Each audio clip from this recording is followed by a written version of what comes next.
Happy New Year mga kapagsibol. So year 2023 na. Panahon na ulit para makapag-invest tayo ng bahay para sa ating family.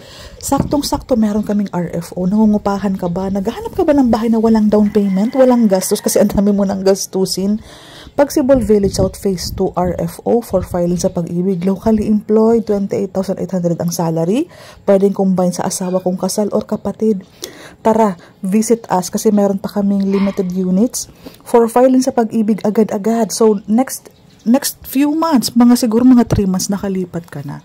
Semi-complete deliverable, mas expanded ang unit kasi cover yung kitchen area, malaki ang CR. Gusto mo ba ng mga ganong bahay? May mga heat insulator na, ready na yan for mga partition, mga ceiling, ready na yan for tiles. No DP, kaya makakapag-ipon ka ng mga panggastos mo for renovation. No DP, walang gastos. So, don't expect na complete na ang bahay. Kasi mas mahal kung gagawin na namin complete ang bahay mo, tama? So, para mas maraming pamilyang Pilipino maka-avail, semi-complete, basic ang aming deliverable. Anyways, wala ka namang ilalabas na pera. Yung 10,000 na cash out, alam mo, for water, Meralco, and processing lang yun. Walang reservation, walang equity, walang down payment, walang gastos ha. Ang una mong hulog kapag na-approve ka pa lang ni Pag-ibig. Pero tingnan mo yung bahay. Ready na yan for partition, for ceiling, may heat insulator na, may butas yung windows ng para sa aircon. Ay, naka-sliding windows ka pa, oh. Ito yung kitchen area saka CR, yung toilet and bath. Ang good news pa, walang down payment, tama? Pero tingnan mo naman ang provided na excess lot. Sobrang lote sa'yo yan. 2 covered carport, pwede mong gawing dining, office, extra room ng mama papa mo kung old age na. Saktong-sakto sila doon, gawan mo sila ng extra room sa gilid. PME. Para sa ating requirements, locally employed, active Pag-ibig member, 28,800 ang salary, pwedeng combined. Locally muna, ano po kasi RFO and limited units na lang kasi for filing na agad sa Pag-ibig, kailangan namin makomplete ang mga sumusunod na requirements. COE with compensation, may kompleto po yan ha, may lugar, may date hired, full name mo, position mo, etc. I-screenshot mo to, i-discuss ko naman. Latest ESAV, yan yung contribution mo sa Pag-ibig and yung MDF loyal card sa baba, nakukuha yan sa Pag-ibig.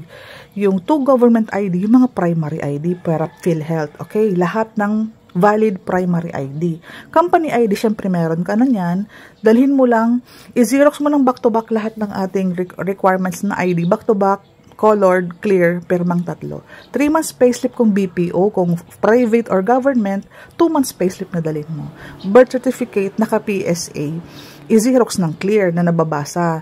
Marriage contract naman, naka-PSA. I-xerox mo lang din lahat. 2 valid ID ng asawa kung kasal, primary ID lang din po. TIN ID, kailangan pinaka-ID. I-xerox mo back-to-back, 3 perma sa baba, okay na yan. Yung MDF or loyalty card, pag may loyalty card ka, i-xerox mo back-to-back, 3 perma. Yung MDF is paper po yan. Members data form yan, nakukuha sa Pag-ibig, kasama yung latest ESAV. I-check mo kung recent employer na ang nakalagay. Ipapa-update mo kasi yan. Dapat recent employer.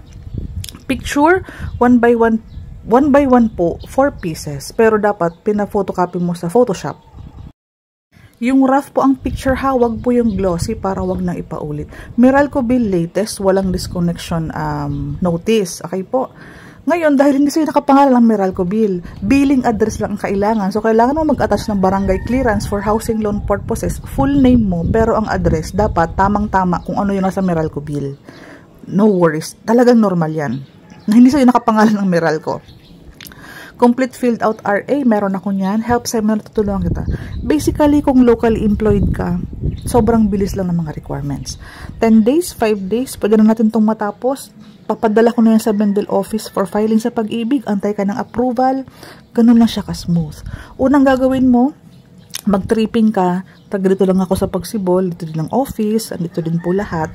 Itutulungan kita kung paano ipoprocess lahat. I-guide kita hanggang maka-turnover. Ngayon po, i-prepare mo na ang mga requirements. Kung pwede, magdala ka na po ng mga requirements during the tripping day. Pag nakapag-decide ka, pwede ka na mag-fill out ng form. Yung mga requirements na to follow, pwede pong ito follow natin yan. Pag complete filled out RA na, Pag complete na ang mga requirements, pwede ka lang pumili ng unit. Papadala lang natin sa Bendel office ang ating yung complete requirements na, pwede na po yan. So basically, napakabilis lang nitong makomplete.